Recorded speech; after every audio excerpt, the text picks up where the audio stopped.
దశరథుడు ఓ పక్క సంతోషంగా ఉన్నాడట, ఇంకో పక్క భరత శత్రుఘ్నులు తన దగ్గర లేనందుకు బెంగ పెట్టుకున్నాడట. దశరథునికి నలుగురు కుమారులు సమానులేనట. ఒక్క 2 లైన్లు కిందకెళ్లేసరికి దశరథునికి తన కుమారుల్లో పెద్దవాడైన శ్రీరాముడు మిక్కిలి ప్రీతిపాత్రుడు అని రాయబడింది. రే ఎర్రి కుక్కల్లారా, ఏంట్రా ఈ రాయడం? అక్కడే సమానం అంటారు, అక్కడే రాముడు ఎక్కువ అంటారు. కథ కూడా సరిగ్గా రాయడం రాదేంట్రా మీకు? ఇక్కడ రాముడిలో ఏమాత్రం కనిపించని రామలక్షణాలు రాస్తారు. రాముడు ఇతరుల్లో సుగుణాలే చూస్తాడట, కాని రాముడికి అందరి మీద అనుమానమే. రాముడు కోపమనే మాటే ఎరుగడట, కాని ముందు వెనక చూడకుండా కోప్పడిపోతుంటాడు. ఏమాత్రం గర్వం లేనివాడట, కాని టన్నుల అహంకారం గలవాడు రాముడు. ఎన్నడూ అబద్ధం చెప్పడట, కాని అసలైన నిజాలు మాత్రం దాచేస్తుంటాడు. పరుని సొత్తు ఆశించడట, కాని పక్క రాజ్యాలను అన్యాయంగా ఆక్రమించేస్తాడు. ఒక్కసారి చూసినంత మాత్రాన హృదయంలో ఏముందో చెప్పగలడట, కాని భార్య మనసులో ఏముందో కూడా తెలుసుకోలేడు. మిక్కిలి క్షోభ పడవలసిన పరిస్థితుల్లో కూడా ఏమాత్రం తొనకని వాడట, కాని బాధ వస్తే చాలు కింద పడి మరీ దొర్లి ఏడుస్తాడు. సోమరితనం లేనివాడట, కాని ఎప్పుడు ఏ పని చేయడు. లక్ష్మణుడితో గొడ్డు చాకరీ చేయించుకుంటాడు. రాముడు తన లోపాలను తానే గుర్తించగలడట. పోన్లేరా, రాముడు లోపాలున్నవాడని మీరే ఒప్పుకుంటున్నారు. రాముడికి పట్టాభిషేకం చెయ్యాలని దశరథుడు అనుకొని అత్యవసర సమావేశం ఏర్పాటు చేసి సామంతరాజులు, మంత్రులు, ముఖ్య సభ్యులందరినీ రాముడికి పట్టాభిషేకం చేయడంలో మీ ఉద్దేశం ఏంటి అని అడుగుతాడు. అప్పుడు వారంతా రాముడికి ఏమాత్రం సంబంధం లేని రామలక్షణాలు ఇంకా చెప్తారు.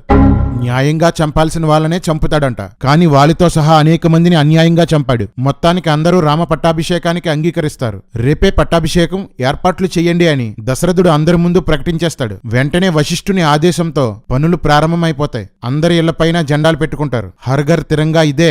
దశరథుడిని సుగుణాలు గలవాడు అంటారు. రాముని పట్టాభిషేకం కోసం 353 మంది భార్యలకి చెప్పలేదు. ఇంటి దగ్గర భరతుడు శత్రుఘ్నులు లేరు. ఎలా నిర్ణయం తీసుకోవడం మంచి లక్షణమా? ఏం సుగుణాలో ఏంటో. రాముడికి విషయం చెప్పడానికి దశరథుడు రాముణ్ణి పిలిపిస్తాడు. ఇక్కడి నుండి రాముడి అసలు క్యారెక్టర్ బయటపడుతుంది. రాముడు వస్తుంటే అతని అందాన్ని చూస్తూ దశరథుడు అలాగే ఉండిపోయాడట. అచ్చుగుద్దినట్లు తనలాగే ఉన్న రాముణ్ణి చూసి మురిసిపోయాడట. రాముడికి దశరథుడు పోలిక ఎలా వస్తుందరా? వస్తే గిస్తే కౌశల్యని భర్తలా తాకిన బాపనోడు పోలిక రావాలి, లేదా కౌశల్య రాత్రంతా గుర్రం పక్కన పడుకున్నందుకు గుర్రం పోలిక రావాలి, లేదా అగ్నిలో నుండి వచ్చి పాయసం ఇచ్చిన వాడి పోలికైనా రావాలి. దశరథుడికేంటి సంబంధం? రాముని పుట్టుకలో ఇంతమంది ఉన్నందుకో ఏంటో రాముడు మనిషిలా పుట్టలేదు. మనుషులు తెల్లగా ఉంటారు లేదా నల్లగా ఉంటారు. రాముడు ముదురు నీలం రంగులో ఉంటాడు. మనుషుల కళ్ళు బ్లాక్ గా ఉంటాయి లేదా బ్రౌన్ గా ఉంటాయి, కానీ రాముడి కళ్ళు ఎర్రగా ఉంటాయి. పాపం అందరు పోలికలు కలిసిపోయి తేడాగా పుట్టేశాడు. జై శ్రీరామ్. రేపే నిన్ను రాజుగా పట్టాభిషేకం చేస్తానని చెప్పి రాజ్యపాలన గురించి కొన్ని సలహాలిచ్చి పంపేస్తాడు. రాజు అయిపోతున్న ఆనందంలో రాముడి హడావిడికి హద్దుల్లేవు.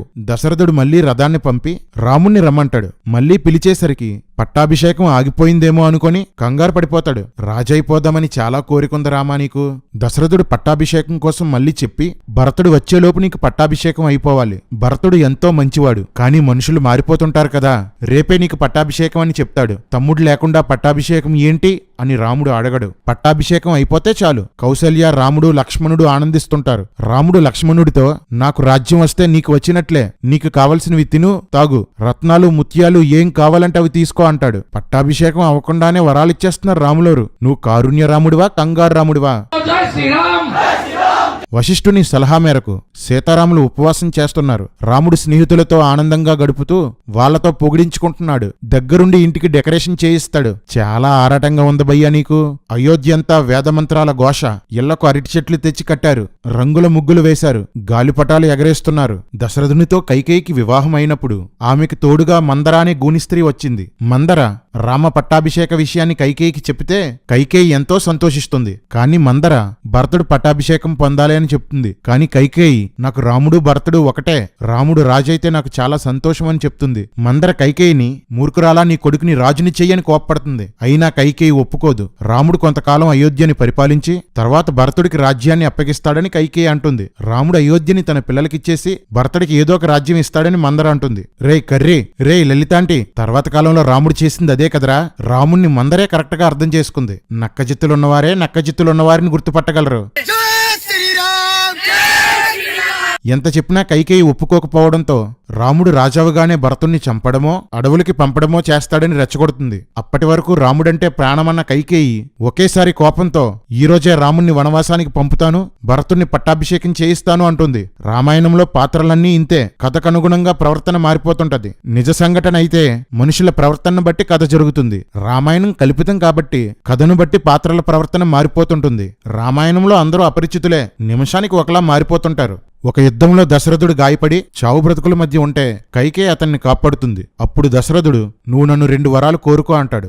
మందర ఆ విషయాన్ని కైకేయికి గుర్తు చేసి రాముణ్ణి 14 సంవత్సరాలు వనవాసానికి పంపమని మొదటి కోరికగాను, భరతుణ్ణి పట్టాభిషేకం చేయమని 2వ కోరికగాను అడగమని కైకేయికి సలహా ఇస్తుంది. ఆ సలహా విన్న కైకేయి ఆనందంతో మందరను పొగుడుతుంది. రే ఎర్రికుక్కలో, రే బురద పందులు, రండిరా రండి, మీ రామాయణం గొప్పతనం వినండి. కైకేయి మందరతో గూనివాళ్ళు సాధారణంగా అవయవ సౌష్ఠవం లేకుండా ఉంటారు, కానీ నువ్వు మాత్రం చూడముచ్చటగా ఉన్నావు. నీ స్తనములు బిగుతుగా ఉండి మెడ వరకు వ్యాపించి మిక్కిలి ఎత్తుగా ఉన్నాయి. రొమ్ముల క్రింద ఉన్న బొడ్డు నాజూగ్గా ఉంది. పొట్ట లోపలికి ఉండి నడుము సన్నగా ఉంది. నీ నడుము క్రింది భాగం అంటే నడుము నుండి తొడ వరకు గల భాగం నిండుగా ఉంది. అందమైన ముఖంతో పరిపుష్టమైన పిక్కలు అనువైన తొడలతో అద్భుతంగా ఉన్నావంటుంది. రే ఒక ఆడది ఇంకో ఆడదాన్ని ఇలా పొగుడుతుందా? ఏంట్రా ఇది రామాయణమా కామాయణమా? రామాయణం కావ్యం కాదురా, గేయం. గేయం అంటే పాట కాదురా, గేయం.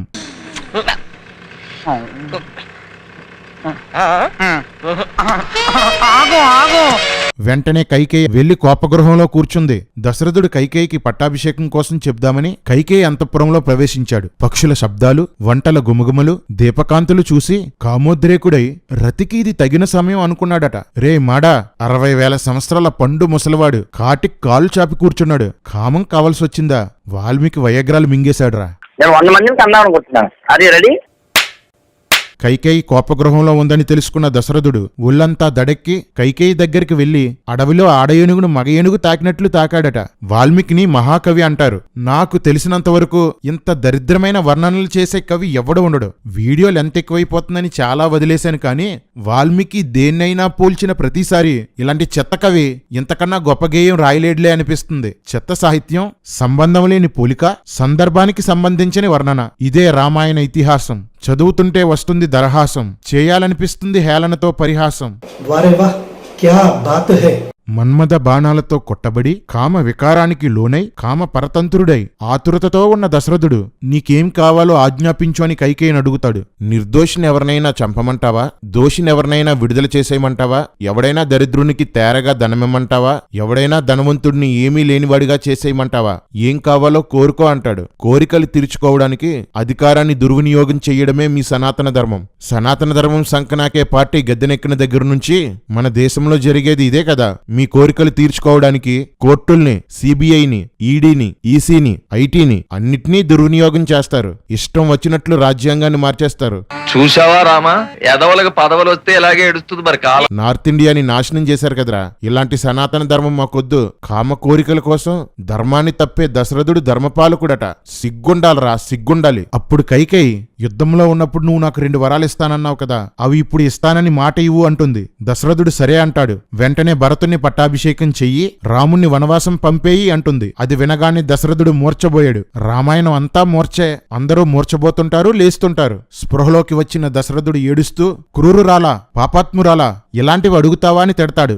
రాముడు నీకు ఏ అపకారం చేశాడని ఎంత ఏడ్చినా కైకేయి ఒప్పుకోదు. భరతుణ్ణి రాజుని చేస్తాను గాని రాముణ్ణి వనవాసానికి పంపలేను. చావబోతున్న వయస్సులో ఇంత దుఃఖం నాకు కలగజేయొద్దు అంటాడు. ఇందాకేమో గర్జించే గుర్రంలాగొచ్చాడు, ఇప్పుడేమో ముసలోన్ని అంటున్నాడు. అందరూ అంతే, అప్పటికప్పటికే మాటలు ప్రవర్తనలు మారిపోతుంటాయి. కైకేయిని తిట్టి 2-3 సార్లు మూర్చబోయి మొత్తానికి చేసేది లేక 2 వరాలకి ఒప్పుకుంటాడు. తెల్లవారింది. దశరథుడు తన మంత్రి, తమ రథ సారథి అయిన సుమంత్రుడిని పిలిచి రాముణ్ణి తీసుకురమ్మంటాడు. సుమంత్రుడు వెళ్లేసరికి రాముడు చక్కగా బంగారు ఆభరణాలు, అందమైన వస్త్రాలు, తలలో పువ్వులు, ఒంటి నిండా సెంటూ రాసుకుని బంగారు కుర్చీ మీద కూర్చొని ఉంటాడు. పాపం పట్టాభిషేకానికి పొద్దున్నే రెడీ అయిపోయాడు. మా రాజ్యానికి ఏమైంది? మా ఏనుగు రిక్షాలో తీసుకురండి అంటే కైకేయి మందిరానికి రమ్మన్నారని చెప్పగానే కైకేయి మా నాన్నగారిని నా పట్టాభిషేకం విషయంలో ప్రోత్సహించి ఉంటుంది. నేను వెళ్లి పొగిడించుకొని వస్తాను, నువ్విక్కడ ఆటపాటలతో ఆనందించు అని సీతతో చెప్తాడు. ఎవడ్రా ఇక్కడ రాముడికి రాజ్యకాంక్ష లేదు అని చెప్పినాడు. చాలా ఆరాటపడ్డాడు భయ్యా. రాముడు గుహలో నుండి బయటికి వచ్చిన సింహంలా బయటికి వచ్చాడట. అయ్యో ఎర్రిరామా, ఎల్లు ఎల్లు, దారి పొడుగునా జనాల జేజేలు, రాముడి టాటాలు, పాటలు పాడుతూ ఊరేగిస్తూ పూలు చల్లుతూ తీసుకెళ్లారట.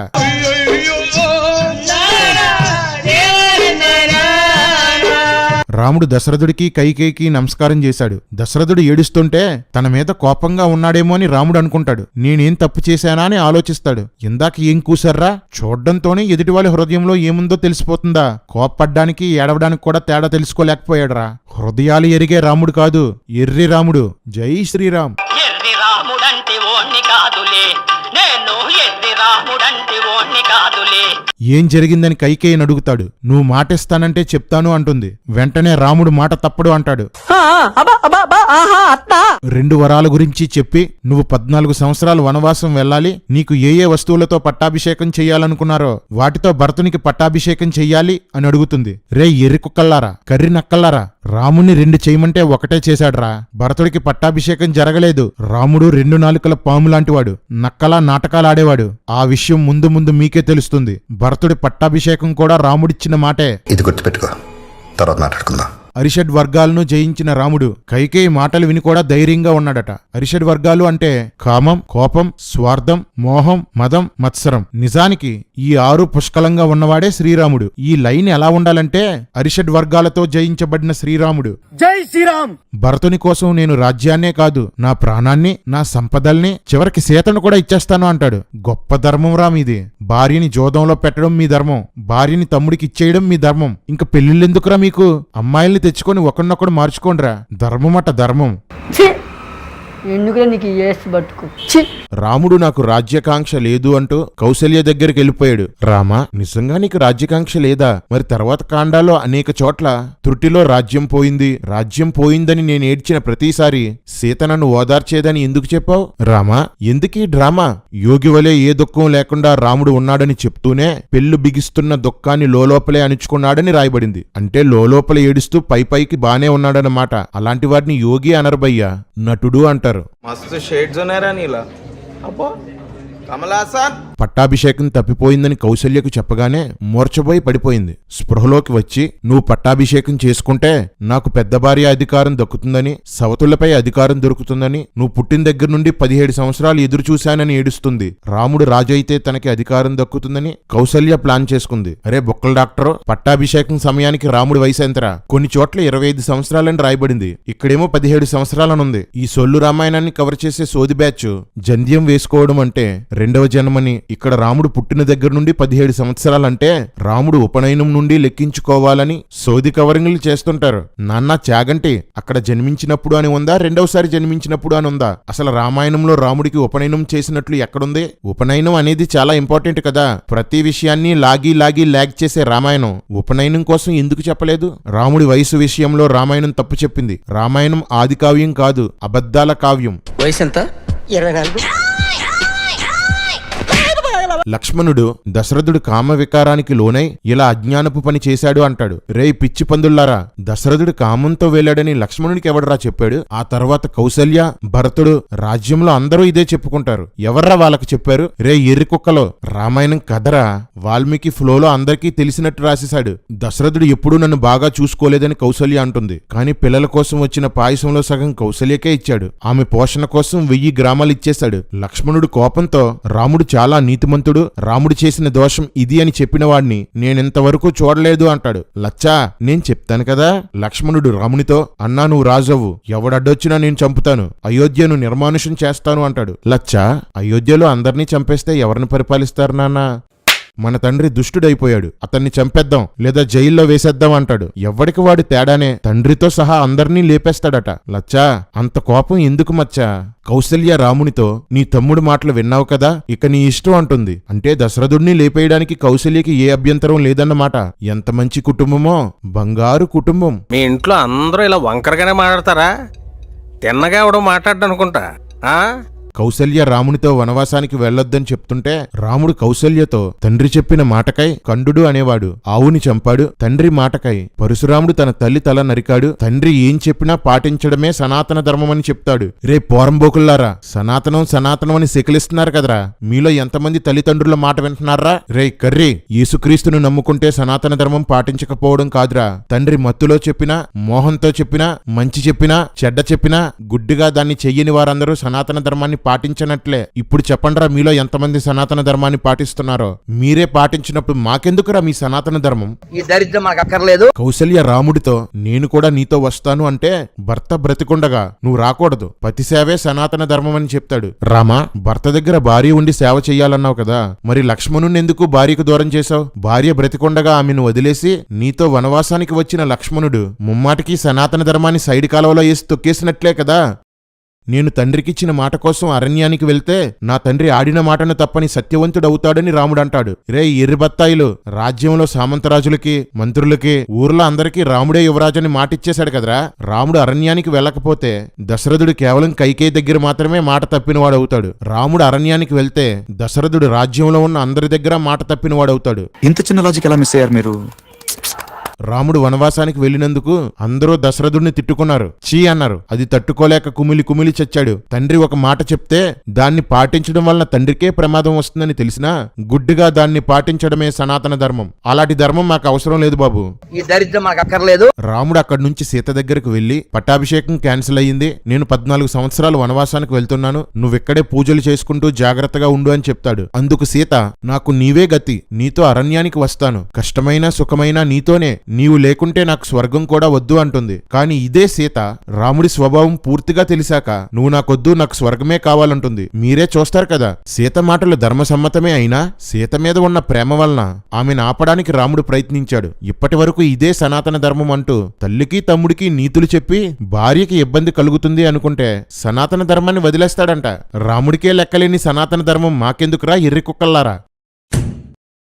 అడవిలో కష్టాలుంటాయి వద్దు అని రాముడు చెప్తుంటే నన్ను తీసుకెళ్లకపోతే విషం తాగుతాను, అగ్నిలోకి దూకి చస్తానంటూ వార్నింగ్ ఇస్తుంది. భార్యలు అడిగింది చెయ్యనప్పుడు చస్తానని బెదిరిస్తుంటే ఇదేం దిక్కుమాలిన బుద్ధి అనుకునేవాణ్ణి. అది సనాతన ధర్మం అని ఇప్పుడే తెలిసింది. రామాయణంలో చాలా పాత్రలు కోరుకున్నది జరగకపోతే చచ్చిపోతాం అంటుంటాయి.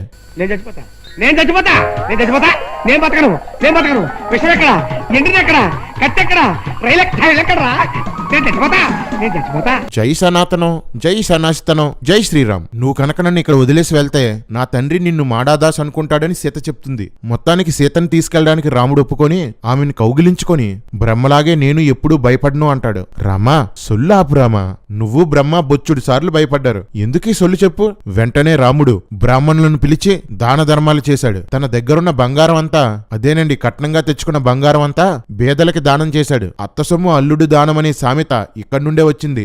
ఎవడబ్బ సొమ్మని కొలుకుతూ తిరిగేవు రామచంద్ర, ఎవడబ్బ సొమ్మని కొలుకుతూ తిరిగేవు రామచంద్ర.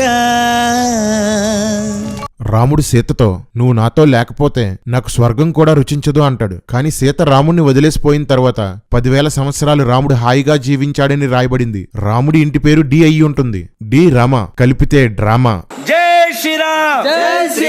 రాముడితో పాటు వనవాసానికి ఎలా వెళ్లాలని లక్ష్మణుడు ప్లాన్ చేసి రాముడు పాదాల మీద పడిపోతాడు. అప్పుడు రాముడు లక్ష్మణుడితో, నా తమ్ముడివైన నీవు మెత్తని స్వభావం గలవాడువు కాబట్టి వనవాసానికి రావద్దు అంటాడు. తండ్రిని లేపేద్దాం, అడ్డు వచ్చిన వారందరినీ వేసేద్దాం అన్నవాడు మెత్తని స్వభావం గలవాడా? ఎర్రి రాముడు. కాళ్ల మీద పడిన ఉపాయం పనవ్వలేదు. రాముడి బుద్ధి తెలిసిన లక్ష్మణుడు ప్లాన్ బి అమలు చేస్తాడు. ఆయుధాలు చేతపట్టి మన సామాను మోస్తూ రాత్రి పగలు మీకు కాపలా కాస్తూ కావలసినవన్నీ సమకూరుస్తాను అంటాడు. వెంటనే లక్ష్మణుడి మాటలకు రాముడు ప్రసన్నుడై వెళ్లి 2 ధనుస్సులు, కవచాలు, 2 తూనీరాలు, 2 కత్తులు పట్టుకొనొచ్చే అంటాడు. ఇంతకంటే స్వార్థపరుడు ఎవరైనా ఉంటారా? ప్రేమతో వస్తానంటే వద్దన్నాడు, ఊడిగం చేస్తానంటే ఓకే అన్నాడు. నువ్వు సుగుణాల రాముడివి కాదు, స్వార్థరాముడివి. జై శ్రీరామ్. రాముడు లక్ష్మణుడితో సుమిత్రాదేవి మొదలగు ఆత్మీయులకు నీ వనవాసం కోసం చెప్పి వచ్చాయంటాడు. రే ఊరపందుల్లారా, ఊర్మిళేమైందిరా? ఊర్మిళకి చెప్పమని ఎందుకు చెప్పలేదు? పెళ్ళై 12 సంవత్సరాలైతే ముందు తల్లికి చెప్పాలా భార్యకి చెప్పాలా? భార్య దగ్గరికి వెళ్తే లక్ష్మణుణ్ణి ఆపేస్తుందేమో అనుకొని రాముడు చెప్పమనలేదా? లక్ష్మణుడు ఎందుకురా ఊర్మిళ దగ్గరికి వెళ్ళలేదు? ఇదారా మీ సనాతనం? పక్కోడి పెళ్లాన్ని గోకేవాళ్ళు మీ సనాతన ధర్మంలో దేవుళ్ళు, సొంత పెళ్లాన్ని వదిలేసేవాళ్ళు మీ సనాతన ధర్మంలో ఆదర్శమూర్తులు. లక్ష్మణుడు పెళ్లాన్ని కోటలో వదిలేసి అడవిలోకి పోయాడు. తర్వాత కాలంలో రాముడు కోటలో ఉండి పెళ్లాన్ని అడవుల్లో వదిలేశాడు. గొప్ప ధర్మంరా బాబు మీది.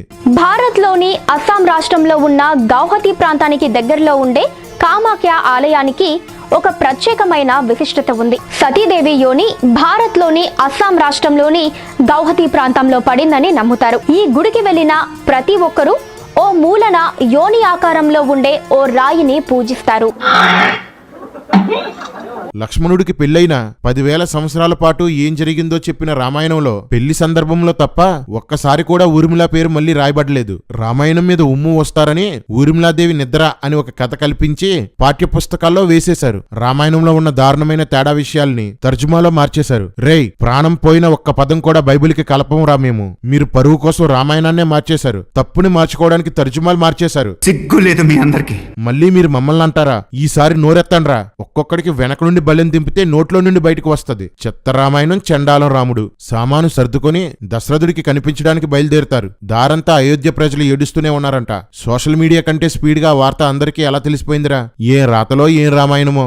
రాముడితో పాటు ఆస్తిపాస్తులు వదిలేసుకుని వనవాసానికి వెళ్లిపోదామని అయోధ్య ప్రజలు అనుకున్నారంట. పట్టాభిషేకం ఆగిపోయినందుకు విలవిల్లాడిపోయారంట. జనమంతా కామంతో దశరథుడు ఇలా చేశాడు, కైకేయి వల్లనే ఇలా జరిగిందని తిట్టుకుంటున్నారు. ఇవన్నీ రాముడు వింటున్నా ఏమాత్రం బాధపడలేదంట. అసలు కోట్లో జరిగిన ఈ విషయం ఊరంతా ఎలా తెలిసింది? రాముడికి పట్టాభిషేకం చెయ్యలేదని తనే లీక్ చేసుంటాడు. అలాంటోడేలే. దశరథుని భార్యలందరూ దశరథుడి దగ్గరికి వచ్చి రామా రామా అంటూ ఏడుస్తున్నారు. నేను తప్పుగా మాట ఇచ్చాను, దానిని పక్కన పెట్టి అయోధ్యను పరిపాలించు అని దశరథుడు రాముణ్ణి అడిగితే అలా చెయ్యను అంటాడు. నాకు రాజ్యంపై, సీతపై, మరి దేనిపైన ఆశలు లేవు. నీ మాట నేను నిలబెట్టి నీకు పేరు తెస్తే అంతే చాలంటాడు. దశరథుడికి అపఖ్యాతే వచ్చింది గాని మంచి పేరు రాలేదు. దశరథుడు కైకేయి అవమానాల పాలయ్యారు.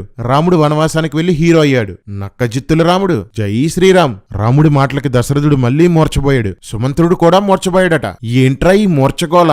సుమంతుడు స్పృహలోకి వచ్చి కైకేయి మీద తీవ్రంగా కోప్పడి తిడతాడు. ఒక మంత్రి రాణిని తిడతాడా? ఏంట్రా ఈ పిచ్చి రామాయణం? పిచ్చండి ఇది. రాముడితో పాటు ఆహారాన్ని, వస్తువుల్ని పంపమని దశరథుడు చెప్తాడు. కాని కైకేయి అందుకు ఒప్పుకోదు. కైకేయి సీతారామ లక్ష్మణులకి నారచీరలిస్తుంది. వారు వాటిని కట్టుకుంటారు. వశిష్ఠుడు వచ్చి సీత వనవాసం కోసం కైకేయి కోరుకోలేదు కాబట్టి ఆమెకు పట్టు వస్త్రాలు, బంగారు ఆభరణాలు ధరించాలని చెప్తాడు. కాని సీత తన భర్తతో సమానంగా నారచీరలే ధరించిందట.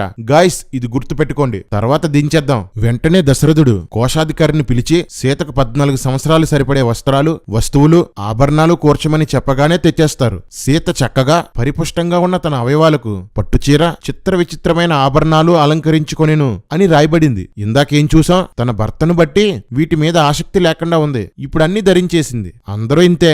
చెప్పేది నీతిగా ఉంటుంది, చేసేది రోతగా ఉంటుంది, పోల్చేది బూతులా ఉంటుంది. అదే రామాయణం. ఆ దరిద్రం మాకు అక్కర్లేదని చెప్తున్నా. 14 సంవత్సరాలకి సరిపడేవన్నీ రథం ఎక్కించేశారు. వీళ్ళు కూడా రథం ఎక్కేశారు. వనవాసానికి బయలుదేరారు. రథం వేగంగా వెళ్తుంది. నగరంలో స్త్రీలు, పురుషులు, బాలబాలికలు, వృద్ధులు అందరూ మిక్కిలి దుఃఖంతో మూర్చబోయారు. పట్టాభిషేకం చూడ్డానికి వచ్చిన వాళ్ళంతా మూర్చబోయారు. రాముడు ఏం పీకడనరా అందరూ మూర్చబోయారు? అరే ఏంట్రా ఇది?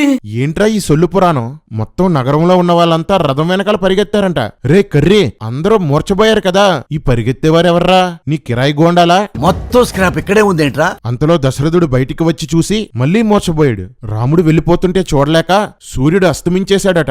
భార్యాభర్తలు కలుసుకోవడం మానేశారంట. పక్షులు అరవడం మానేశాయంట. ఆవులు పాలివ్వడం మానేశాయంట. నా వల్ల కాదురా, ఈ సొల్లు నేను భరించలేను బాబోయ్. రామచంద్ర ప్రభు. తొలికానుపులో కొడుకు పుట్టిన తల్లికి కూడా సంతోషం లేదంట. రే దిక్కుమాలిన ధర్మం మోస్తున్న కుక్కల్లారా, తొలికానుపులో ఆడపిల్ల పుడితే బాధపడాలా, మగబిడ్డ పుడితేనే ఆనందపడాలా? ఇదే కదరా నేర్పారు నా దేశానికి. కొన్ని కోట్ల మంది ఆడపిల్లల్ని కడుపులోనూ పురుట్లోనూ చంపించిందిరా మీ సన్నాసి ధర్మం. ఆడదాన్ని అణిచి అణిచి కామ వస్తువుగా మార్చారు కదరా. స్త్రీలను ఇంత హీనపరిచిన ఈ సన్నాసి ధర్మాన్ని డబ్బు కోసం కక్కుర్తిపడి స్త్రీలే ప్రచారం చేస్తున్నారు. ఛీ, మీ బతుకులు చెడా. కైకేయిని తిట్టి ఆమెను వదిలేసి కౌసల్య భవనానికి దశరథుడు వెళ్లిపోతాడు. ఇక్కడ వరష్ఠ కవి వాల్మీకి ఇలా అంటాడు. సీతారామ లక్ష్మణులు లేని రాజభవనం గరుత్మంతుడి సర్పాలను ఎత్తుకుపోగా నిశ్చలంగా మిగిలిన సరస్సులా ఉందట. అన్నా సరస్సులో పాములు లేకపోవడమే మంచిది కదా. అంతేరా ఈ వాల్మీకి నెగిటివ్ ని పాజిటివ్ ని నెగిటివ్ తో పోలుస్తుంటాడు. దశరథుడు కౌసల్య దగ్గర ఏడుస్తూ కలవరిస్తూ కుమిలిపోతుంటే కౌసల్య మాత్రం దశరథుడిని సూటిపోటి మాటలతో నిందించి దుఃఖపరుస్తుంది. కైకేయి అంటే మోహంతోనే ఇలా చేశావని నువ్వొక రాజువా అంటూ తిడుతుంది. దశరథుడు ఏడుస్తూ మూర్చబోతే లేపి మరీ తిడుతుంది. సనాతన భార్య అంటే ఏంటనుకుంటున్నారు? తమసీ నది దగ్గరకు వచ్చాక రథం అక్కడ ఆపారు. రాముడికి ఒక మంచం ఏర్పాటు చేస్తే సీతారాములు గాఢంగా నిద్రపోయారు. లక్ష్మణుడు సుమంత్రుడు రాత్రంతా రాముడి గుణగణాల కోసం మాట్లాడుకున్నారంట. ఏమున్నాయిరా మాట్లాడుకోవడానికి? రాముణ్ణి పైకెత్తడానికి ఎన్ని పాటలో. ఉదయాన్నే లేచేసరికి రాముని కోసం వచ్చిన అనేక మంది ప్రజలు అక్కడున్న చెట్ల కింద నిద్రపోయి ఉన్నారంట. వాళ్ళకు తెలియకుండా రహస్యంగా బయలుదేరి రథంతో వేరే దారిలో వెళ్లిపోయారు. రాముడి జాడ తెలియక వెనక్కి వచ్చిన పురుషుల్ని రాముని తీసుకురాకుండా వచ్చినందుకు స్త్రీలు వారిని తిట్టి స్పృహ తప్పి పడిపోయారంట. వీరి రథం గోమతి స్వందికా నదులు దాటుకుంటూ ముందుకు వెళ్ళింది. దారి పొడుగునా గ్రామాల్లోని వారు దశరథుడు కామంతో అజ్ఞానంగా ఇలా చేశాడని తిట్టుకుంటున్నారు. ఎప్పుడో ఇచ్చిన మాట వలన దశరథుడు ఇలా చేస్తే కామం వలన అని పబ్లిసిటీ చేసింది ఎవరో? ఈ త్రిబుల్ వార్త గ్రామానికి ఎక్స్ప్రెస్ లో వెళ్ళిందా? ఆ గ్రామాలకి వార్త ఎక్స్ లో వెళ్ళిందా, ఇన్స్టాలో వెళ్ళిందా? రథం కన్నా ముందు వెళ్లి ఎవర్రా ఊళ్ళో చెప్పింది? సొల్లు రాతలు సొల్లు కథలు. రాముడికి గుహుడు అనే మిత్రుడు భక్తుడు ఉన్నాడు. అతడు ఒక రాజు. అతడు అడవిలోనికి రాముని కోసం విస్తారమైన ఆహార పదార్థాలు తెస్తే నేను వనవాసంలో ఉన్నాను, ఇవేవీ తినను, గుర్రాలకు గడ్డి పెట్టండి చాలు అంటాడు. రాముడు వనవాసానికి సంబంధించిన ఏ నిబంధన పాటించడు. గుహుని ముందు మాత్రం మామూలు యాక్టింగ్ చేయుడు. రామా, నువ్వు అక్కడవే కదా వనవాసం, సీతకి లక్ష్మణుడికి ఆ ఆహారం పెట్టండి అని అన్నావా? లక్ష్మణుడు ఎలాగూ నీకు బానిసే, కనీసం సీతకైనా ఆహారం పెట్టండి అని అన్నావా? నువ్వు తినకపోతే ఎవ్వరూ తినకూడదనే స్వార్థం వాళ్ళను కూడా ఆ రాత్రి తిండి లేకుండా పడుకోబెట్టావు. స్వార్థ రాముడా. లక్ష్మణుడు సీతారాములు పడుకోవడానికి పాన్పు ఏర్పాటు చేసి రాముడి కాళ్ళు కడిగాడు. రాత్రంతా కాపలా, పగలంతా సేవ. లక్ష్మణుడు డ్యూటీ ఇదే. అరణ్య జీవనానికి అనుకూలంగా ఉండటం కోసం రామలక్ష్మణులు జడలు వేసుకున్నారు. సుమంత్రుడు అయోధ్యకు బయలుదేరాడు. గంగానది దాటడానికి గుహుడు ఏర్పాట్లు చేస్తాడు. రాముడు లక్ష్మణ సీతను పడవలోకి ఎక్కించు అంటాడు. ఏంటి భార్యని పడవెక్కించే పని కూడా చేయడా రాముడు? పాన్పు తయారు చేసుకోడు, చేతులు కడుక్కోడు, కాళ్ళు కడుక్కోడు, భార్యని పడవెక్కించడు, ఏ పని చేయుడు. అన్నీ లక్ష్మణుడే చేయాలి. ఒరే కర్రే, మీ ఓడు పొద్దున్నే కడుక్కుంటాడా, లక్ష్మణుడే కడుగుతాడా? రామా, సోమరులకు నువ్వొక ప్రేరణ. సోమరిపోతైన నీకు ప్రజలు చేస్తున్నారు భజన. పైన సిగరెట్ బయట ఉండని తీసుకురా, లైటర్ తీసుకురా. యాష్ డ్రైవర్ తెస్తాడు రా. భారతరత్న వీడికి బద్దకరత్న బిరుదు ఇవ్వాలి. ఆ ఇచ్చిన వేస్ట్లే అంత దూరం ఎవడెళ్తాడని బద్దకించి మానేస్తాడు. కర్మ. నావ ఎక్కి గంగానది దాటుతుండగా సీత గంగకు రకరకాల మొక్కులు మొక్కుతుంది. నేలకు మొక్కులు మొక్కే అజ్ఞానాన్ని నా దేశానికి నేర్పింది రామాయణమే. గంగ దక్షిణ తీరాన దిగి రాముడు లక్ష్మణుడితో ఇలా అంటాడు. లక్ష్మణ, ఇది జనసంచారం లేని అడవి. ముందు నువ్వు నడువు, నీ వెనక సీత నడుస్తుంది. ఆమె వెనక నేనుండి మీ ఇద్దరినీ కాపాడతానంటాడు. అడవిలో కాపాడేవాడు ముందుండాలా వెనకుండాలా? ముళ్ళు తుప్పలు పాములు మృగాలు ముందున్నవాడికి ఎదురవుతాయా వెనకున్నవాడికా? నేను వెనకుండి మిమ్మల్ని కాపాడుతానని సొల్లు కబుర్లు చెప్తావా? రామా, నువ్వు మోసం కూడా అందంగా చేస్తావు. జై శ్రీరామ్. బరువైన సామాన్లు బట్టలు నెత్తిమీద పెట్టుకుని ఆయుధాలు భుజాలకు తగిలించుకొని లక్ష్మణుడు వెళ్తుంటే అతనితో రాముడు మన తండ్రి గురించి ఆలోచిస్తుంటే అన్నింటికంటే కామమే గొప్పదనిపిస్తుంది. తాను చెప్పిన మాటను వినే కొడుకుని ఎంత మూర్ఖుడైనా వదులుకుంటాడా? సకల భాగ్యాలు గల కోసల దేశాన్ని భార్యతో కూడి భరతుడు సుఖంగా అనుభవించబోతున్నాడు. అతని భాగ్యం ఎంత గొప్పదో. రాజు ఎలాగో ముసలివాడైపోయాడు. ఇక తానే తిరుగులేని రాజు. కామంతో నిండినవాడు మన తండ్రిలాగే బాధలు పడ్డం తప్పదు అంటాడు. ఇది రాముడి అసలు స్వభావం. రాజ్యం పోయినందుకు కుల్లి ఏడుస్తున్నాడు. తండ్రిని మూర్ఖుడని కామతంత్రుడని తిడుతున్నాడు. ఇది అతను చేసుకున్న కర్మ అంటున్నాడు. తండ్రి ముందు మాత్రం నాకు ఏ ఆశలు లేవని సొల్లు కబుర్లు చెప్తాడు. రామా, కనబడవు గాని గొప్ప నటుడివే. ఎన్టీఆర్ని చూశాను, ఏఎన్ఆర్ని చూశాను, అమితాబ్ని చూశాను, కమల్ని చూశాను, కానీ నీలాంటి నటుడిని చూడలేదురా. గాయ్స్, భరతుడి విషయంలో ఒక అద్భుతమైన ట్విస్ట్ ఉంది, త్వరలో చూస్తారు. లక్ష్మణ, నేను నిజంగా కోపగిస్తే అయోధ్యను ఒక్కడనే ఆక్రమించుకోగలను. ధర్మం కాదని స్వర్గం వెళ్లకుండా పోతానని ఆగిపోయాను అంటాడు. వీరు ఎప్పుడూ వెళ్ళని ప్రయాగ క్షేత్రానికి దట్టమైన అడవి గుండా భారీ సామానుతో వెళ్తుంటే దారిలో కనిపించే గ్రామస్తులు సత్కారాలు చేశారంట. రే సొల్లు కాకపోతే వీళ్ళు వనవాసంలో ఉన్నారని వాళ్ళకెవరు చెప్పారా? సొల్లు రాతలో మీరుని. దారిలో భరద్వాజ మహర్షి ఆశ్రమం కనిపిస్తే అక్కడికి వెళ్తారు. రాముడు భరద్వాజునికి జరిగిన విషయం చెప్తాడు. భరద్వాజుడు ఎంతో కాలం నుండి నీ రాక కోసం ఎదురు చూస్తున్నాను అంటాడు. రాముడు ఎవరి దగ్గరికి వెళ్ళినా సరే వాళ్ళు ఇదే డైలాగ్ చెప్తుంటారు. రాముని హైలైట్ చేయాలి కదా మరి. రాముడు మహర్షితో మేము నివసించడానికి అనుకూలమైన చోటు ఏదైనా చూపించమని అడిగితే చిత్రకూటం అనే ప్రాంతానికి వెళ్లమని చెప్తాడు. అక్కడి నుండి యమునా నది తీరానికి వచ్చి వెదురు కర్రలతో పెద్ద తెప్పను చేసి వస్త్రాభరణాలు వస్తువులు తెప్పపై ఎక్కించి నది దాటారు. చిత్రకూటానికి చేరి అక్కడ వాల్మీకి ఆశ్రమాన్ని గ్రామానికి వెళ్తారు. రే జడ్డిగల్లరా, ఏంట్రా ఇది? వాల్మీకి నారదుడు బ్రహ్మ రాముని కోసం చెప్తుంటే ఏమీ తెలియనట్లు విన్నాడు. ఇప్పుడు రాముడు సీతలను ముందే కలిసినట్లు కథలో రాసేసుకున్నాడు. ముందుకు వెళ్తే దశరథుడు నేను స్నేహితులమని కూడా చెప్తాడు. వాల్మీకి రాముడు ముందే తెలిస్తే ఒక మంచివాడు, వీరుడు, ధీరుడు ఎవరున్నారని నారదుడిని ఎందుకు అడిగాడు? వాల్మీకి రాముడి మీద అంత మంచి అభిప్రాయం లేదన్నమాట. వాల్మీకి ఆశ్రమం పక్కనే రాముడు ఒక కుటీరం కట్టమని లక్ష్మణుడితో చెప్తాడు. లక్ష్మణుడు కష్టపడి కుటీరాన్ని కడతాడు. మరి రాముడేం చేశాడు అనుకుంటున్నారా? ఆ కుటీరాన్ని చూసి ఎంతో సంతోషించాడు. రాముడు చిన్న పని కూడా చెయ్యడు, కానీ సొల్లు చెప్పమంటే మాత్రం మాటలు కోటలు పేటలు దాటించేస్తాడు. రాముడు లక్ష్మణుడితో ఒక కృష్ణ జింకను చంపి తీసుకునిరా, వాస్తు పూజ చేద్దాం అంటాడు. లక్ష్మణుడు జింకను చంపి తెచ్చి హోమంలో బాగా ఉడికించి రాముడికిస్తే దాన్ని పూజలో సమర్పించి స్నానం చేస్తాడు. మోసానికి కామానికి నిలువెత్తు స్వరూపమైన మతోన్మాద బేపనోళ్ళు ఇక్కడ జింకను దుంపా అని తర్జుమా చేశారు. రే సిగ్గులేని ఉన్మాద బేపనోళ్ళారా, ఉన్మాద బాపనోళ్ళు మాత్రమే తిడుతున్నాను. రే సిగ్గులేని ఉన్మాద బేపనోళ్ళారా, మీ గ్రంథం మీద మీకు గౌరవం లేదు కాబట్టే తర్జుమాలో అనేక విషయాలు మార్చేశారు. మీరే గౌరవించని ఈ చెత్త పుస్తకాన్ని మేమెందుకు గౌరవించాలరా? రాముడు వాస్తు పూజ చేసి అందులోకి ప్రవేశించి హాయిగా గడుపుతున్నారు. రాముడికి కూడా వాస్తు అంటే భయమే అన్నమాట.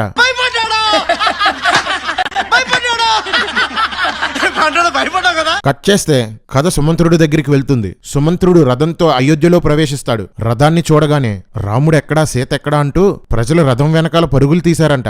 మా పెళ్లిళ్ళకి పేరంటాలకి వచ్చేవాడంటూ ఓ ఏడుపంట. మీ రాముడేమైనా పేరంటాలేంట్రా ప్రతి పెళ్లికి వెళ్ళడానికి? ఇదిగో మగంగులు, ముహూర్త టైం కమింగ్, మ్యారేజ్ కొడుకుని ప్రవేశపెట్టండి. సుమంత్రుడు దశరథుని కలిసి అడవిలో రాముడు పడుతున్న కష్టాల గురించి చెప్తాడు. అది వినగానే దశరథుడు మూర్ఛబోయాడు. ఏంటో నాకీ కర్మ, ఇలాంటి సొల్లంతా చదవాల్సి వస్తుంది. కౌసల్య పడిపోయిన దశరథుణ్ణి లేపి మరీ దెప్పుతుంది. రకరకాల మాటలతో గాయపరిచింది.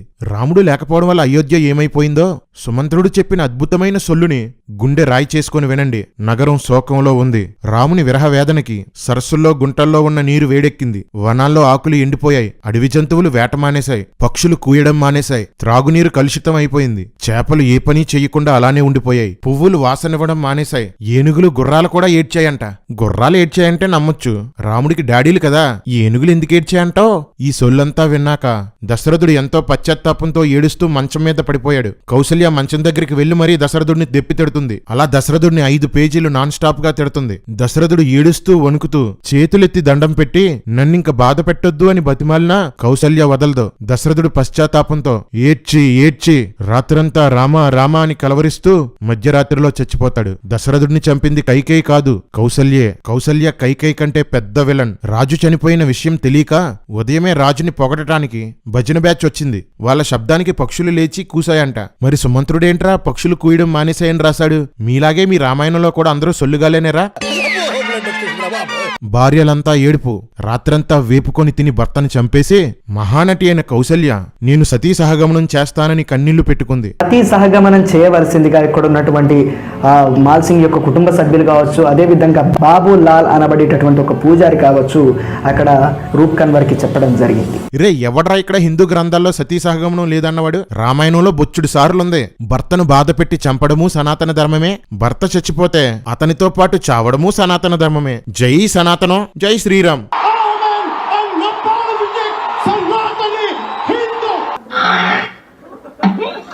రే పిచ్చి కుక్క, బైబిల్ మీద పడి ఏడ్డం కాదురా, ముందు రామాయణం చదువు. ఈ సొల్లు రామాయణం చదువు. రాజ్యంలో ప్రజలందరూ ఏడుస్తుంటారు. ముందు రోజు వరకు కామంతో నిండి దశరథుడు తన కొడుకుని అడవుల్లోకి పంపించేశాడని చెప్పుకున్నారు. ఈ రోజు దశరథుడు గొప్ప రాజు అంటూ ఏడుస్తున్నారు. దశరథుడు కుటుంబంలో ఉన్న వాళ్లే కాదు, అయోధ్యలో ఉన్న వాళ్ళందరూ కూడా అపరిచితులే. దశరథుని అంత్యక్రియలు చేయడం కోసం భరతుణ్ణి శత్రుఘ్నుణ్ణి రప్పించడానికి రథంతో మనుషుల్ని పంపిస్తారు. దశరథుడి శవాన్ని ఔషధాల్లో భద్రపరిచారు. దశరథుడు చనిపోయిన 15 రోజులకి భరతుడు అయోధ్యకు వస్తాడు. అయోధ్య వెలవెలపోవడం గమనిస్తాడు. ప్రతిరోజు అయోధ్యలో చీకటి పడుతుండగా స్త్రీ పురుషులు ఉద్యాన వనాల్లోకి వెళ్లిపోయి రాత్రంతా రతి సంయోగంతో సంతోషించి తెల్లవారుతుందనగా ఎవరి ఇళ్లకు వారు పారిపోవడం భరతుడు చూసేవాడట. కాని ఇప్పుడు ఆ ఉద్యానవనాలు ఖాళీగా ఉండడం గమనించాడు. రే ఎర్రి కుక్కలో, భార్యాభర్తలైతే శారీరకంగా కలుసుకోవడానికి వనాలకు వెళ్లరు అంటే వనాల్లో జరిగేది ఏంట్రా? వ్యభిచారమే కదా. అయోధ్య ఒక బోకు పట్టణం, అక్కడ రాత్రంతా జరిగేది వ్యభిచారమే. రామరాజ్యం కావాలి రామరాజ్యం కావాలి అంటే ఏంటో అనుకున్నాను. రామరాజ్యం అంటే రెడ్ లైట్ ఏరియాల్ని లీగల్ చేయడం అన్నమాట. ఒరే బావమర్ది, బావా నా రాజ్యం రామరాజ్యం రా.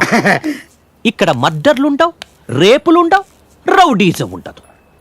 ఎవరైనా రానంటే కదా రేప్ చెయ్యాలి, ఎవరైనా ఇవ్వనంటే కదా రౌడీసం చెయ్యాలి. అవేవి లేవు. ఏం చెప్పావు బావా, నువ్వు రాముడివి, నేను రామదాసుని. జై శ్రీరామ్. తండ్రి మరణ వార్తని కైకేయి భరతుడికి చెప్పింది. వెంటనే భరతుడు నేలపై పడి దొర్లి ఏడ్చాడు. కైకేయికి మాత్రం ఏ బాధ లేదట.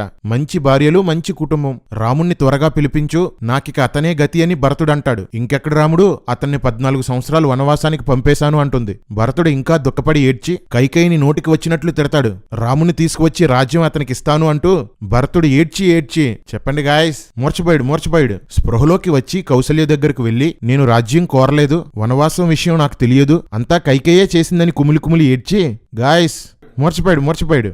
దశరథుడి శవాన్ని చితిపై పడుకోబెట్టి భరతునితో తలకొరివి పెట్టించారు. పిండం పెట్టి 10 రోజులు మైలు తర్వాత 11వ రోజున స్నానం చేసి పెద్ద కర్మ చేశాడు. ఈ మైళ్ళు దినాలు రామాయణంలో నుండి వచ్చినవే. ఏడుస్తున్న భరతుణ్ణి చూసి శత్రుఘ్నుడు కూడా మూర్చబోయాడు. చావండి హే ఎందుకు పుడతారో కూడా తెలియదండి మనుషులు కొంతమంది. కోపంతో శత్రుఘ్నుడు మందర దగ్గరకు వెళ్లి ఆమెను ఈడ్చుకుపోతాడు. భరతుడు అడ్డుపడి, నేను కైకేయిని చంపేద్దును, కానీ అలాంటి పని చేస్తే రాముడు నాతో మాట్లాడడం మానేస్తాడని చంపలేదు అంటాడు. లేదంటే తల్లిని లేపేద్దుడనమాట. అందరూ తేడాగాలేరా మీ రామాయణంలో? భరతుడు మంత్రులందరినీ పిలిచి, నాకు పట్టాభిషేకం వద్దు, నేను వనవాసానికి వెళ్లిపోయి రాముణ్ణి రాజుగా చేస్తాను అని చెప్తాడు. రాముణ్ణి తీసుకురావడానికి రోడ్లు వేయమంటాడు. మొక్కలు, చెట్లు, శిబిరాలు అన్నీ సిద్ధపరుస్తారు. ఇక ఇక్కడి నుండి సొల్లు పీక్స్, లాజిక్ వీక్స్. ఉదయమే లేచి భరతుడు రథమెక్కాడు. అప్పటికే భరతుడు నారచీరలు కట్టుకుని జడ వేసుకుని ఉన్నాడు. అతని వెనకాల 9,000 ఏనుగులు, 60,000 రథాలు, 1,00,000 మంది గుర్రాల మీద వెంబడించారట. దశరథుని భార్యలు వేరే రథాలెక్కి బయలుదేరారట. చిన్న పెద్ద తేడా లేకుండా అన్ని కులాల వారు ఈ రథాలని వెంబడించారట. ఎంత తక్కువగా లెక్కేసుకున్నా 3 లక్షల మంది పైనే ఉంటారు. రాముణ్ణి పిలవడానికి ఇంతమందా? రాముణ్ణి ఎలా హైలైట్ చేయాలో తెలియక రచయిత ఎలా పడితే అలా రాసేశాడు. కానీ అన్నీ రాముణ్ణి అంతకంతకు మూర్ఖుడిలా చూపిస్తాయి. భరతుడు దారిలో రాముని భక్తుడైన గుహుడిని కలుసుకుంటాడు. రాముడు చెప్పిన మాటలను బట్టి అతడు వెనక్కి రాకపోవచ్చు అని గుహుడు భరతుడితో అంటాడు. ఆ మాట వినగానే తట్టుకోలేక భరతుడు, గాయస్ మూర్చపోయాడు. ఆ రాత్రి ఆ 3 లక్షల మంది అడవిలో గడిపి, ఏంటి 3 లక్షల మంది రాత్రి అడవిలో గడిపి, సర్లే ఉదయమే లేచారు. గుహుడు వీళ్ళందర్నీ గంగానది దాటించడానికి 500 నావలు, 100 స్వస్తిక్ ముద్రగల నావలు ఏర్పాటు చేశాడు. ఈ స్వస్తిక్ ముద్ర కూడా రామాయణం నుండి వచ్చిందే. 60,000 రథాలు, 1,00,000 గుర్రాలు, ఏనుగులు, 3 లక్షల మంది ప్రజలు 600 నావల్లో గంగానది దాటేశారంట. రే బొక్కల డాక్టర్, లెక్కలేసుకోరేంట్రా మీరు? కేవలం రథాలు దాటించడానికి ఒక్కొక్క నావ 100 రౌండ్లు వెయ్యాలిరా.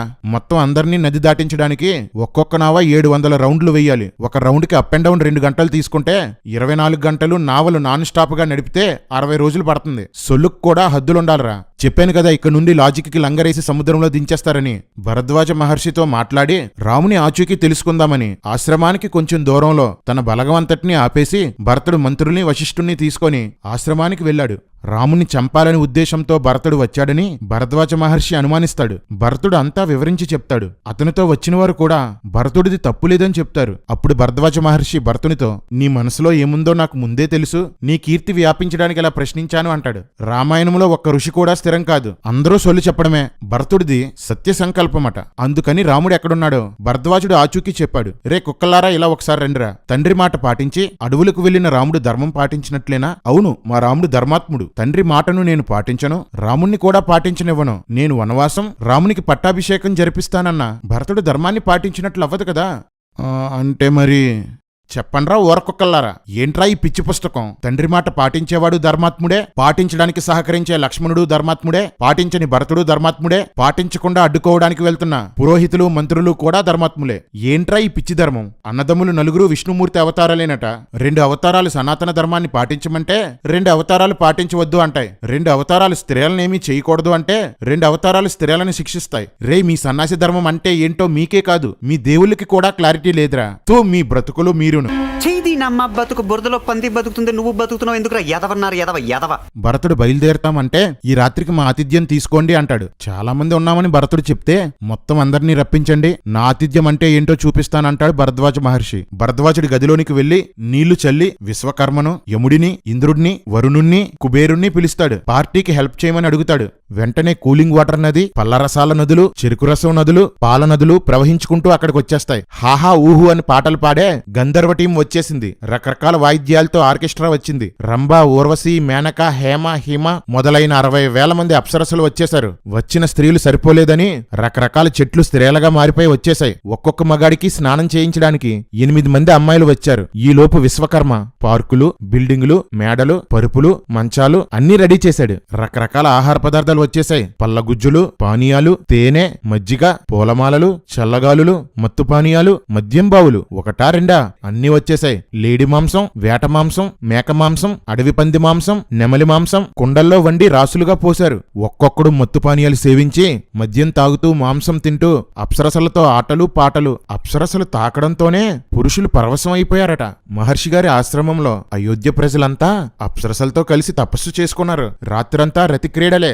ఆడవాళ్లు మగవాళ్ళు అని తేడా లేకుండా అందరూ తాగి తూలి డాన్సులు, పాటలు, పరుగులు.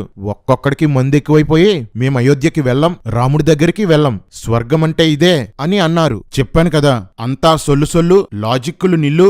రాత్రంతా మోగింది గల్లు గల్లు. Welcome to Sanatan night club. Unlimited మందు, విందు, పొందు. శ్రీ రాజరాజేశ్వరి వరప్రసాద మహారాజశ్రీ పసలపూడి పొంకజంగారి పరమకళా రసిక నాట్య మండలికి నేను మన్నసలి తినలేదే తల్లి. అబద్ధాలాడతావు? మన్ను తినడానికి నీకేం కర్మ పట్టిందిరా? నీకు పంచదార పూరీలు లేవా? నీకు మిరపకాయ బజ్జీలు లేవా? నీకు వేడి వేడి బొబ్బట్లు లేవా? లడ్డు మిఠాయి నీకు రమ్యముగా చేయిస్తే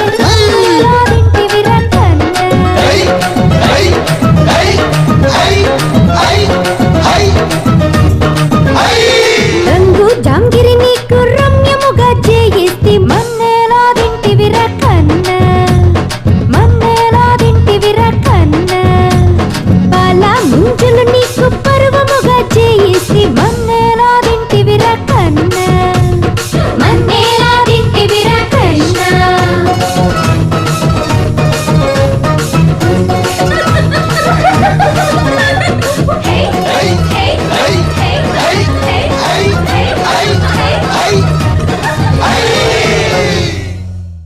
మీది రామాయణం కాదురా, రేవాయణం, కామాయణం, సురాపానీయం. రండ్రా ఇరుకుకల్లారా.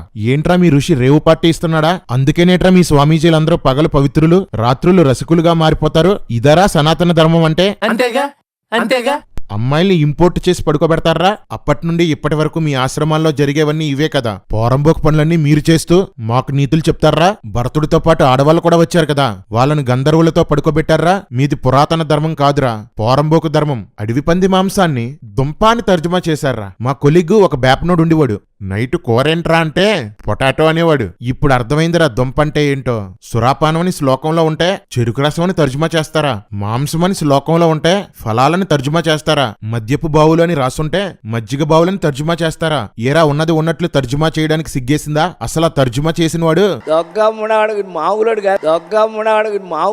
దశరథుడి ఫ్యామిలీ లాగే అయోధ్యలో ఉన్న వాళ్ళంతా కూడా నిమిషానికో మూడు మారిపోయి అపరిచితులే. రాముని కోసం రథం వెనకాల పరిగెట్టి ఏడ్చారు. మత్తు పదార్థాలు తీసుకుని అప్సరసలతో దొర్లి మాకు రాముడే వద్దనేశారు. యథా ధర్మ తదా పోరంబోకులు. అంతేగా అంతేగా. ఎవరికీ తెల్లవారే వరకు మత్తు దిగలేదంట. ఉదయమే భరద్వాజ మహర్షి భరతుడితో రాత్రి బాగా గడిచిందా అని అడుగుతాడు. మహర్షుల అసలు రంగు ఇదనమాట. మహర్షి భరతుడికి చిత్రకూట పర్వతం యొక్క అడ్రస్ చెప్తాడు. భరతుడు సైనికులు కలిసి రాముణ్ణి వెతుకుతూ చిత్రకూట పర్వతానికి చేరుకుంటారు. రాముడున్న స్థలం దగ్గరలోకి వచ్చేసరికి లక్ష్మణుడు భరతుని సైన్యం చూసి, రామా, సీతను గుహలో దాచిపెట్టు, భరతుడు మనల్ని చంపడానికి వస్తున్నాడు, మనిద్దరం కలిసి భరతుణ్ణి, కైకేయిని, మందర్ని చంపేద్దాం అంటాడు. విష్ణుమూర్తి అవతారమైన లక్ష్మణుడు ఎలా మాట్లాడుతున్నాడో చూడండి. రామాయణంలో పదే పదే లక్ష్మణుడిని తెగ పొగిడేస్తుంటారు. కానీ లక్ష్మణుడికి ఆవేశం, తొందరపాటు తప్ప ఇంకేమీ లేవు. ఇలాంటి లక్ష్మణుడు రాముణ్ణి పదే పదే ఓదార్స్తుంటాడు. ఏంటో కర్మ. అప్పుడు రాముడు కారణం లేకుండా ఎదుటివారిని అనుమానించకూడదు అంటాడు. రామా, నువ్వెందుకు విషయం తెలియకుండా సుగ్రీవుణ్ణి, భరతుణ్ణి అనుమానించావు?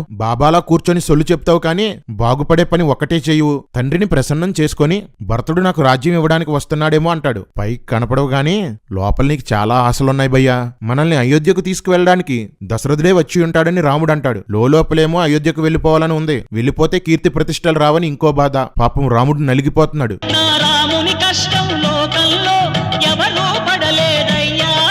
మొత్తానికి భరతుడు పర్ణశాలకు వెళ్ళాడు. భరతుడి కంటే ముందు దొడ్డిదారిలో రాముడు, సీత, లక్ష్మణుడు పర్ణశాలలోకి వెళ్లిపోయి ప్రశాంతంగా కూర్చొని ఉన్నారు. అక్కడ రాముడికి ఎలివేషన్ ఉంటుందండి.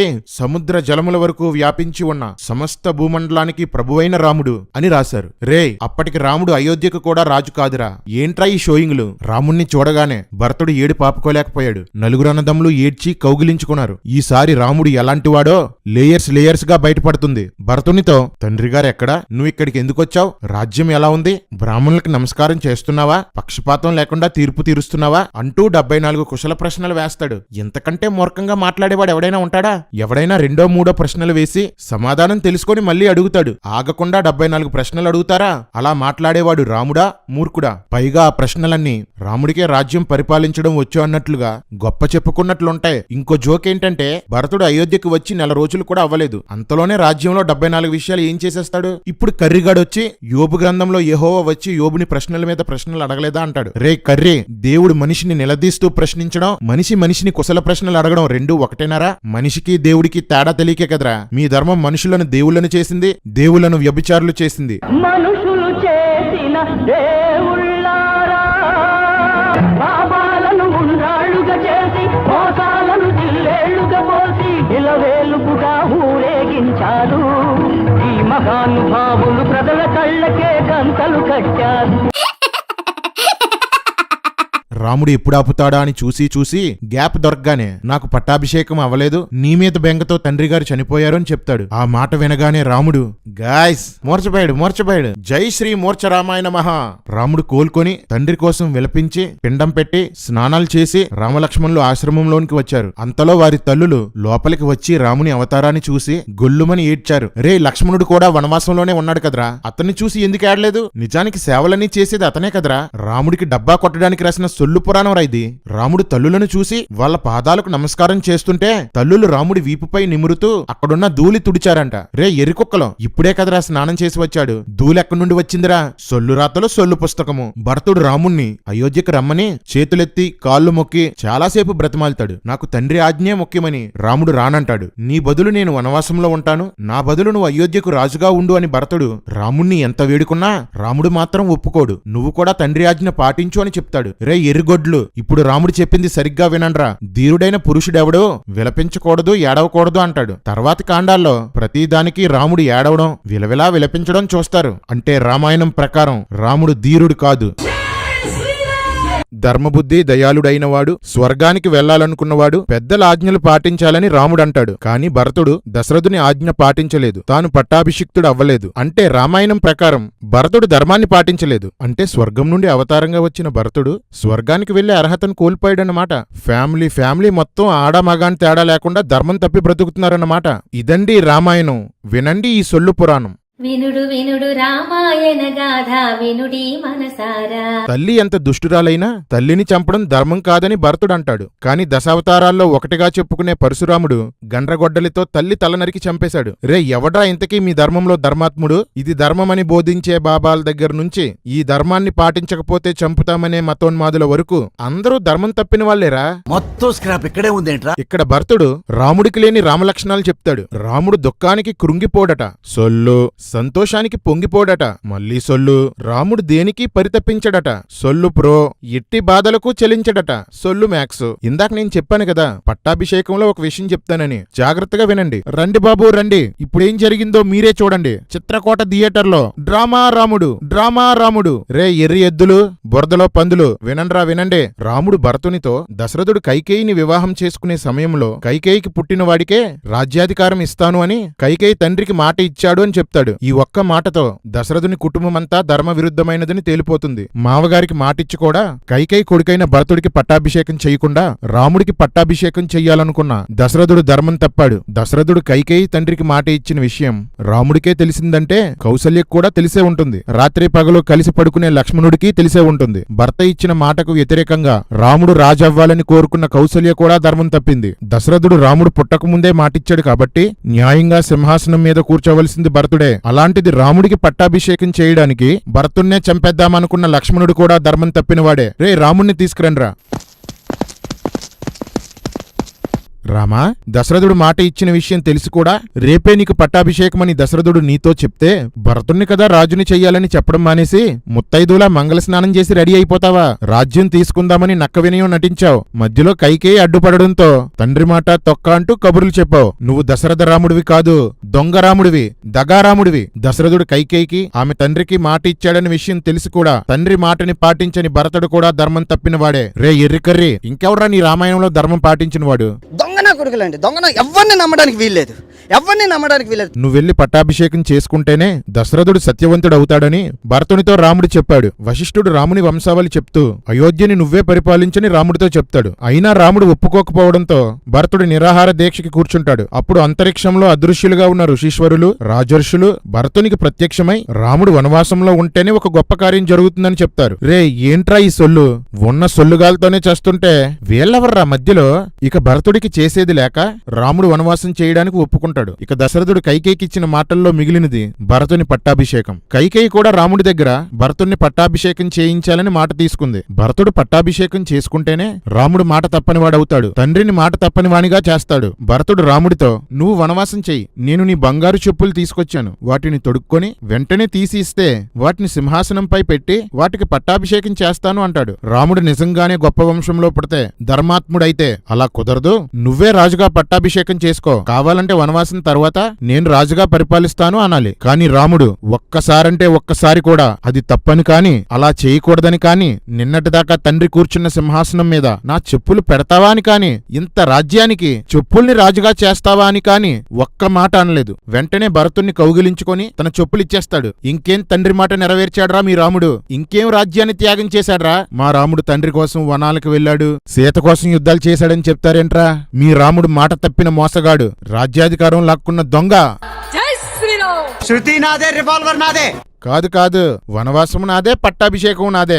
ధర్మం తప్పిన భరతుడు నెత్తిమీద చెప్పులు పెట్టుకుని రథంలో కూర్చొని భరద్వాజ మహర్షి ఆశ్రమానికి, అదేనండి రేవు పట్టి చేశాడు కదా, అక్కడికి వెళ్తాడు. భరద్వాజుడితో వశిష్ఠుడు రాముడి దగ్గరికి వెళ్లి నీ చెప్పులు భరతునికిస్తే వాటికి పట్టాభిషేకం చేస్తాడు, నువ్వు వచ్చిన తర్వాత రాజ్యాన్ని పరిపాలిద్దుగాని అని అడిగి రాముని చెప్పులు తీసుకుని నాకు ఇచ్చాడు అని చెప్తాడు. రే వాల్మీకి మందేసి రాశాడా ఏంట్రా? అక్కడేమో భరతుడు అడిగాడని రాశాడు, ఇక్కడేమో వశిష్ఠుడు అడిగాడని రాశాడు. రే మీరు రామాయణాన్ని మార్చేస్తుంటారు కదా, ఏం చూసుకో లేదా? ఇది కూడా మార్చేయండిరా. రామాయణాన్ని మార్చేసి ధర్మాన్ని కాపాడుకోండిరా పోరంబోకుల్లారా. అవునరా మాడా, ఈ 2 రోజులు ఆ 3 లక్షల మంది ఏం తిన్నారా? అవును, రామాయణంలో లాజిక్లు ఉండవు కదా. వెంటనే భరద్వాజ మహర్షి భరతునితో నీవు ధర్మాన్ని ఎరిగి బాగుగా ధర్మాన్ని పాటించిన ధర్మాత్మునివి అని పొగుడుతాడు. రే పోరంబోకుల్లారా, ఏంట్రా ఈ తిక్క రామాయణం? తండ్రి మాటని జరగనివ్వకుండా చెప్పులతో పాలన చేస్తానన్నవాడు ధర్మాత్ముడా? అందరూ వినండి, సనాతన ధర్మం అంటే స్త్రీలను గౌరవించడం కాదు, తండ్రి మాట వినడము కాదు. రాముడు ఏం చేస్తే అదే సనాతన ధర్మం. సింపుల్ గా చెప్పాలంటే రాముడి సంకనాకడమే సనాతన ధర్మం. జై శ్రీరామ్. భరతుడు అయోధ్యకు వెళ్లి చెప్పులను సింహాసనం మీద కూర్చోబెట్టి పట్టాభిషేకం చేసి పూజ చేస్తూ గొడుగు వేస్తూ చెప్పులకు గాలి విసురుతూ వచ్చిన కానుకలను చెప్పులకు సమర్పించేవాడు. ఏ పని ఉన్నా సలహాలు కావాలన్నా చెప్పులను అడిగేవాడట. రే ఇక్కడ ఎవడ్రా ఎర్రోడు? చెప్పులను సలహా అడగడమేంట్రా? భరతుడు ఎర్రోడా? అయోధ్య మంత్రులు ఎర్రోల్లా? కోసల రాజ్యంలో ప్రజలు ఎర్రోల్లా? మా ఊర్లో అప్పలమ్మ కొట్లో ఉంటాయి పప్పలో, మా ఊర్లో అప్పలమ్మ కొట్లో ఉంటాయి పప్పలో, రామాయణం నిండా ఉంటారు ఎర్రిపప్పలో. జై సనాతన్, జై శ్రీరామ్. వనవాసం ఎలా పాటించాలో తెలిసిన రాముడు తన తల్లితో నేను మనుషులకు దూరంగా వనాల్లోకి వెళ్లి మాంసం విసర్జించి కేవలం శాకాహారమే తిని 14 సంవత్సరాలు బ్రతుకుతాను అంటాడు. వనవాస ప్రారంభంలో గుహుడు రాముడి కోసం రకరకాల పదార్థాలను వండి తెస్తే ఈ 14 సంవత్సరాలు నేను ఓన్లీ వెజిటేరియన్ అంటాడు. ఎందుకంటే వనవాసంలో మాంసం తినకూడదు, తింటే అది వనవాసం కాదు. కానీ రాముడు వనవాసం ప్రారంభించిన వెంటనే మాంసం తినడం ప్రారంభించేశాడు. బంధువుల దృష్టిలో, స్నేహితుల దృష్టిలో మాంసాహారం మానేసినట్లు షోయింగ్. అరణ్యంలో మాత్రం 3 లొట్లేసుకొని అన్ని రకాల మాంసాలు తినేశారు. రామా, నువ్వు నవ్వుల రాముడివి కాదు, నాటకాల రాముడివి.